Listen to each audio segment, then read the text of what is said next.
It's almost impossible to pick up a daily paper without reading about a person who has achieved some unusual accomplishment, and almost invariably these stories include the overcoming of what at one time appeared to be virtually insurmountable handicaps. A boy whose legs were terribly burned and who seemed destined to a life as a cripple becomes one of the world's outstanding track stars. A poor boy amasses a fortune. A woman, blind and deaf from birth, becomes one of the most inspirational personalities of all time. Every day, a new and dramatic story appears somewhere. Obstacles overcome. Outstanding success achieved. They're too numerous to mention. But how and why? These persons do far more than the unhandicapped to overcome obstacles that seem insurmountable and achieve the success they seek. Why? The answer, if fully understood, will bring you and me anything we really want, and it's deceptively simple. These people have goals. That is, they fix in their minds a point they have to reach, something that's more important than the effort and time that have to be expended in its achievement. A dream seen only in the mind and felt in the heart that's too big to be denied. A dream which rises before their eyes when they awaken in the morning, and is the last thing they think about as they drop off to sleep at night. This dream, invisible to all the world except to the person who holds it, is responsible for perhaps every great advance of man. It's the prime cause of much of what we see in the world around us. Everything worthwhile achieved by man is a dream come true, a goal reached. It has been said, what the mind of man can conceive and believe, it can achieve. It's the skyscraper, the bridge spanning the bay, landing on the moon. And it's the little corner business establishment. It's the lovely home in the suburbs. It's a youngster getting a diploma and the new baby in its mother's arms. It's a low golf handicap and a business position reached. What the mind of man can conceive and believe, it can achieve. Do you know what this means to you and me? Well, let me try to explain, and I might add it took me many years to find this out for myself. Once it's understood, however, life becomes easier, more fun, far more exciting, and incalculably more rewarding. To begin, to understand this subject of goals, we have to realize that it's the very basis of any success. It is, in fact, the very definition of success. The best definition of success I've ever been able to find goes like this. Success is the progressive realization of a worthy goal. If you think about it a moment, you'll realize just how good that definition is. Success is the progressive realization of a worthy goal. It means that any person regularly engaged in achieving something which he considers worthy of him is successful. At the same time, it also means that any person not so engaged must be defined as not successful, a failure at least temporarily. Any person with a dream in his mind and heart which he is pursuing as a worthy goal is successful. The uninformed always seem to equate success with lots of money. While money often accompanies success, it has nothing to do with success necessarily unless it happens to be a part of the goal. It's left to each of us to decide for himself what his goal is. With such a simple definition of success, you'd think everyone would be successful. Everyone should be, everyone can be. But it's estimated that only about 5% are. Of all the people you pass on the street, only about 5 out of 100 can tell you what they're working toward. The rest are just drifting along, hoping something good will happen to them, or at least that nothing too bad will, letting circumstances and economic winds blow them this way and that. I like to compare human beings with ships, as Carlyle used to do. It's estimated that about 95% can be compared to ships without rudders. Subject to every shift of wind and tide, they're helplessly adrift. And while they fondly hope that they'll one day drift into a rich and successful port, you and I know that for every narrow harbor entrance, there are 1,000 miles of rocky coastline. The chances against their drifting into port are 1,000 to 1.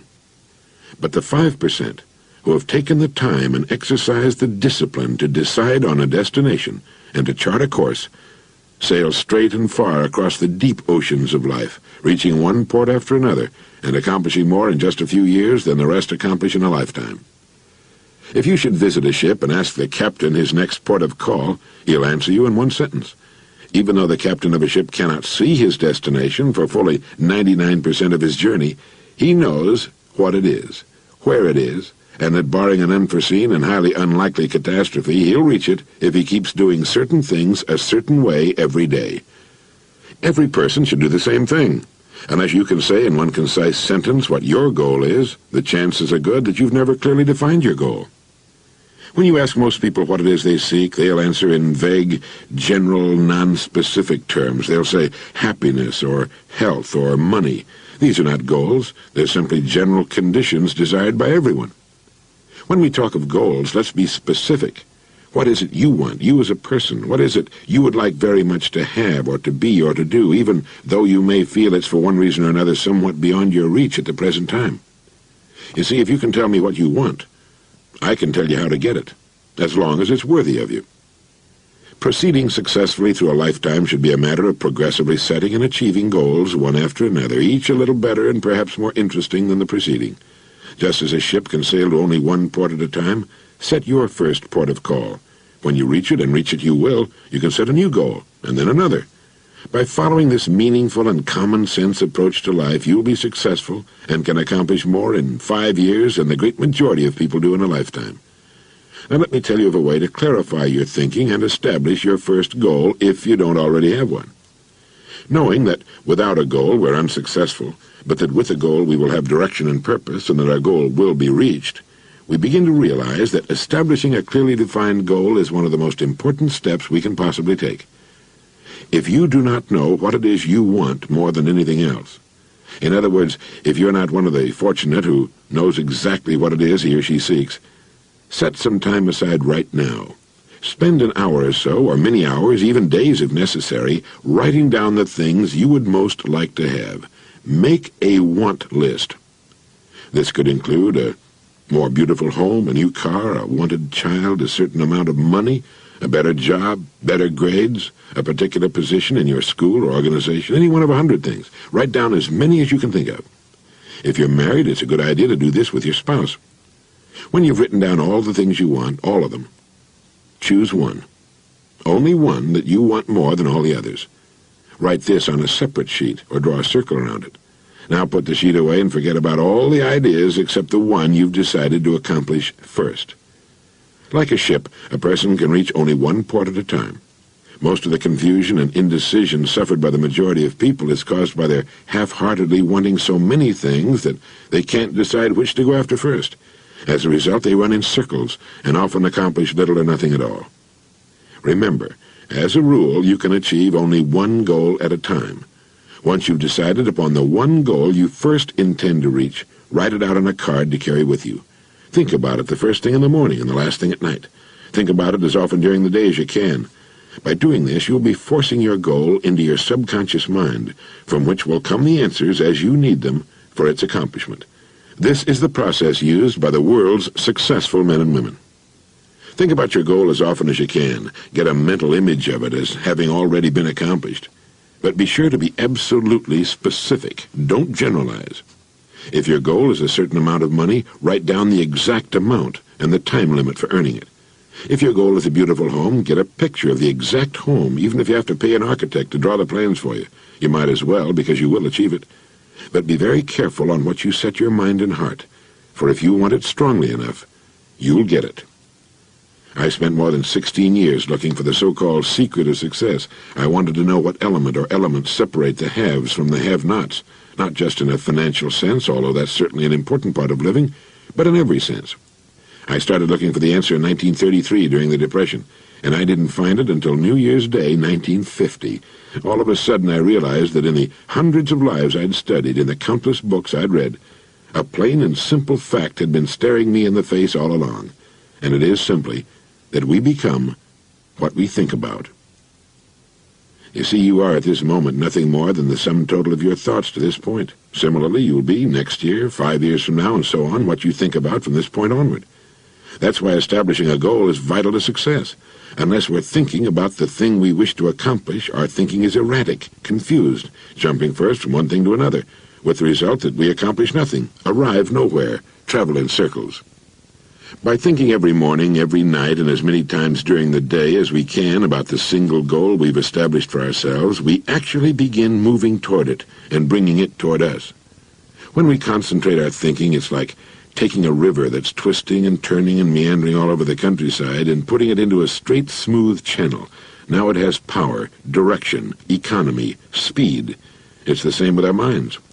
Once we know where we're going, we know why we get out of bed in the morning. We know why we're working, and why it's important to do the very best work of which we're capable. We know why it's vital that we cut ourselves away from the big, sluggish river of people who are drifting without purpose, and cut the channel straight and clear to the number one dream in our heart. Some evening, during the rush hour, stand at a busy street corner and watch the passing crowd. Observe how they walk. Look at their faces. Do they seem interested, happy, purposeful, interesting? Or do they seem, for the most part, dull, uninterested, bored? If you watch long enough, you'll see a person with a quick and purposeful step, a good carriage and posture, with interesting, intelligent eyes, who walks as though he knows where he's going and who's going to insist on getting there. He's a man with a goal, a dream in his mind and heart. Several billion human beings on Earth would give anything they have for the freedom and personal liberty you and I take for granted, to have the right to choose their work and their goals, to enjoy our bountiful standard of living, to know the peace and privacy of our homes, and to have laws which protect the citizen rather than persecute him. We have it all, and yet in the midst of our plenty, millions lead unhappy, aimless lives, living from day to day, month to month, confused, dispirited, in a prison of their own manufacture. These are the people who have never made the decision that could set them free. They've not decided what to do with their lives, even in our climate of freedom. As Carlyle said, the man without a purpose is like a ship without a rudder. Have a purpose in life, and having it, throw such strength of mind and muscle into your work as God has given you. He also wrote, "A man with a half volition goes backward and forward, and makes no way on the smoothest road. A man with a whole volition advances on the roughest, and will reach his purpose, if there be even a little wisdom in it." And Munger said, "There is no road to success but through a clear, strong purpose. Nothing can take its place. A purpose underlies character, culture, position, attainment of every sort. So decide on your goal. Insist upon it. Look at your goal card every morning, every night, and as many times during the day as you can. Force your goal into your subconscious mind. See yourself as having attained it. Do this without fail every day, and it will become a habit that will lead you from one success to another all the days of your life. For this is the secret of success, the door to everything you will ever have or be. You are now, and you will become, what you think about."